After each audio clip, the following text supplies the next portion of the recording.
Bonjour Yoraï Salga. Bonjour. On se retrouve ici à la patinoire Arago de La Roche-sur-Yon, qui est un petit peu comme votre deuxième maison. Le hockey sur glace lyonnais, le Hogli, le club dont vous êtes l'entraîneur bien évidemment. Alors on se retrouve à un moment clé de cette saison. Vous avez entamé le week-end dernier les playoffs de D2, une victoire 4-3 au match aller des huitièmes de finale contre Toulouse-Blagnac. Une rencontre, Yoraï, qui fut riche en rebondissements.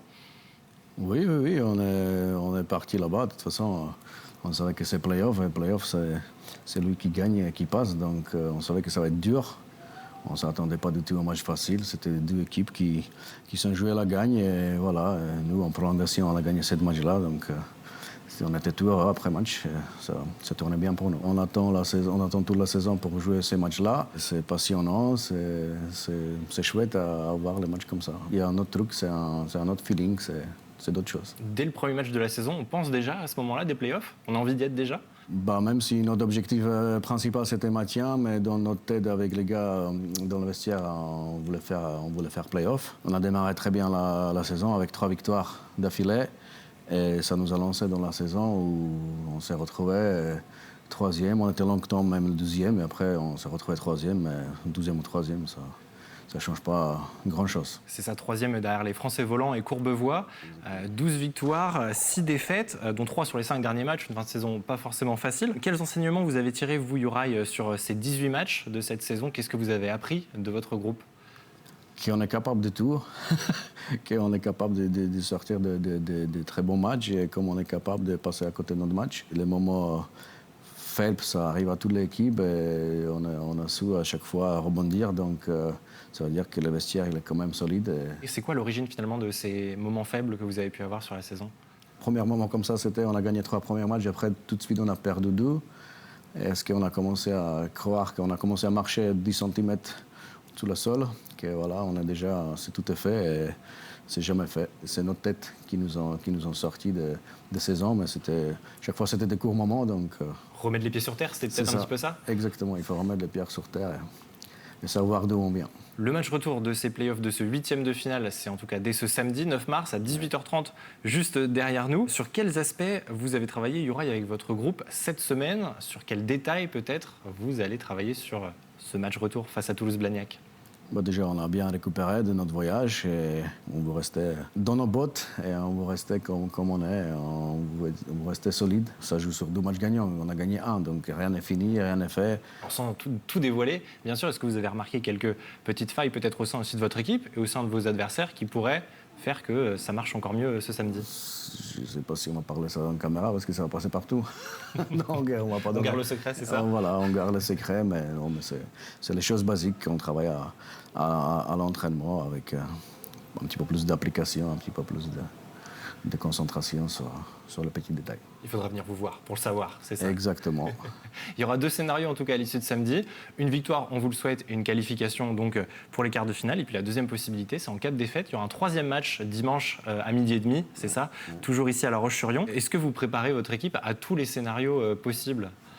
Les playoffs, ça part beaucoup de la tête. Donc, il faut que les têtes des joueurs sont bien, avec de tous les clubs, par dirigeants jusqu'aux derniers joueurs. Il faut qu'on les focalise sur ça. Et on sait ce qui nous attend si on veut aller plus loin dans cette playoff. Donc, il faut être prêt à tout.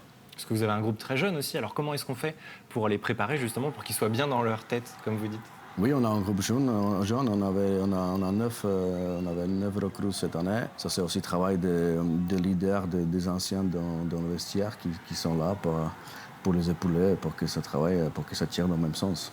En tout cas, ces playoffs vont se poursuivre jusqu'à la mi-avril. Si vous arrivez au bout, quart de finale, demi-finale et puis finale, jusqu'où le Hogli peut-il espérer aller? Ou peut-être, pour le dire autrement, c'est quoi finalement l'objectif du club dans ces playoffs?